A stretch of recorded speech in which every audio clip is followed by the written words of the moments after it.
Good afternoon and welcome to another episode of CIOtv. I'm Jennifer Hopper with Audit Max, and I am joined today by Matthew Parks from the PACE Center for Girls. How are you today, Matthew? I'm well. How are you today? Good. Good. Appreciate it. Thanks for joining us. No problem. My pleasure. Yeah, so tell us a little bit about the PACE Center. I've heard about it for years, and I think we've sponsored a couple of things, but let our audience know a little bit more because of the amazing things that you guys are doing. Awesome. So PACE Center for Girls, our organization is based here in Jacksonville, Florida, but we have locations around the state of Florida. We have about 23 locations. Mm-hmm. We also have a couple satellite locations up in, one in Macon, Georgia, and one up in Darlington, South Carolina. And for the last almost 40 years, we've been able to help girls reach their potential. Wow. And try to help them to return into a good lifestyle for themselves and for their families and to the community. Yeah, so give them a good firm foundation. Absolutely. Excellent. How many girls have actually been through the program?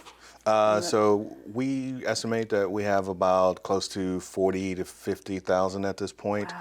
That have gone through our program that we've helped over the years. That's a lot of alumni. A lot. That's amazing. How are you integrating technology into what you're doing with the girls? Well, one of the ways is that we try to give them a safe space, right? Mm-hmm. So some of that is the physical security to make sure that when they come in the building that they feel safe. Mm-hmm. We also have a lot of technology that is education-based. So our locations, some of our locations have, instead of classic whiteboards or blackboards, they have electronic devices that they use that are whiteboards. And those also work as screens. So it allows them to watch content, and the teachers can teach to that content. So that's one way that we integrate. We also provide them with laptops and or tablets to help with the pedagogical needs of the district that we're located, because we partner with them to provide whatever education that they're providing, so that we can make sure that we're on task. And lastly is that we have ways that counseling is our bread and butter. Mm-hmm. So we also have electronic means that we can also provide counseling to them just from a distance or remote. Okay. So that if they're not available in person, they can get that counseling. They still don't have to miss that right. opportunity. Correct. Yeah, and for your safe space, it's not only giving them a safe space, but making sure that they also know that what they're doing, somebody can't get to them. Correct. As well. Correct. This world's a little bit of a scary, dangerous place at the moment. So cyber is. It can be. Yep. Yeah. Yep. Well, that's fantastic. How did you get into IT? I often say that I didn't choose IT, IT chose me. So it was a case where I had a couple different directions that I wanted to go coming out of, 1,000 years ago in high school.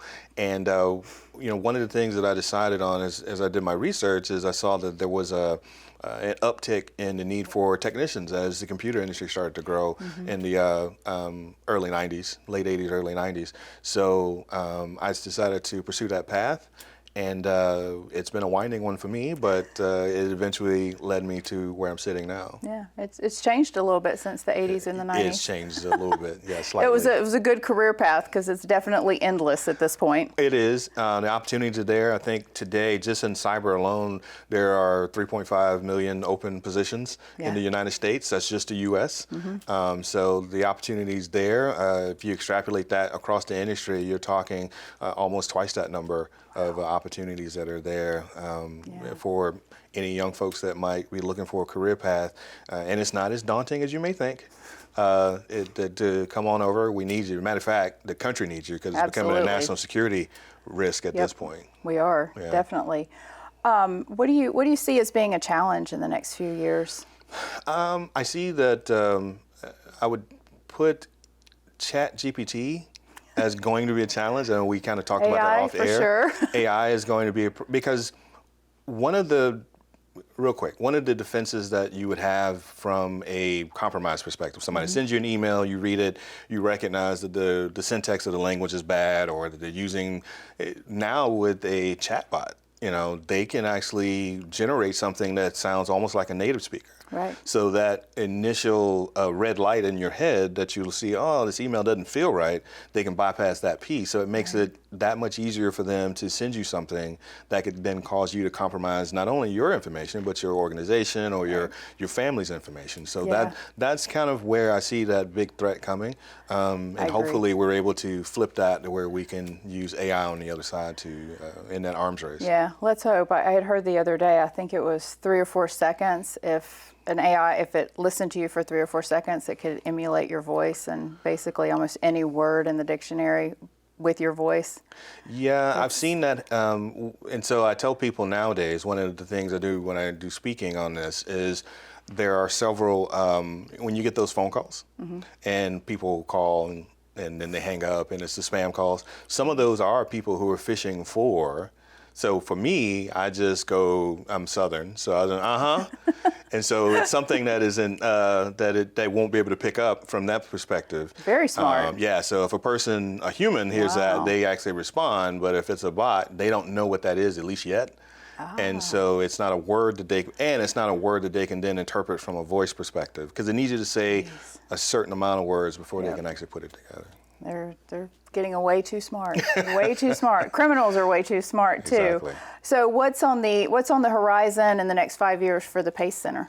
For the next 5 years, so one of the things that we've really taken to heart, since you did bring up security, is making sure that we're dedicating ourselves to being a secure organization. We may have data that from historically speaking, as a nonprofit, we weren't a target. Now everybody's a target. Everybody's a target. Big businesses, small business, personal. Absolutely. So making sure that we keep our girls safe, our girls' data safe, our staff information, and keeping them safe. So that's been the tenet of what we're looking at for the next 5 years of building out, whether it be from personnel, whether it be from any of the equipment or any of the software, making sure that we're doing so in a way that keeps everybody as safe as we can from disclosure and any of the other bad stuff that's out there. Absolutely. Well, thank you so much. That was all very enlightening, and I really appreciate your dedication to the organization for so many years. I know these girls are much better off for it, and the things that they're learning, and the safe place that you give them. So thank you for that for our community. I know it's big. I hear a lot of really good things about your organization. Yeah, I appreciate that. We have a great team. The IT team is great, but also the folks that work inside the centers, they're really great. They're the ones, they're the heroes that work with the girls every day. So I really want to give them the credit that's due whenever I get an opportunity to. Awesome. That sounds good. Well, thank you for joining me today, and hope to have you back soon and hear how everything is changing and what's going on next. And Jen, it's my privilege. I appreciate it. Thank you so much. And thank you for joining us on CIOtv today. I'm Jennifer Hopper, and we'll see you next time.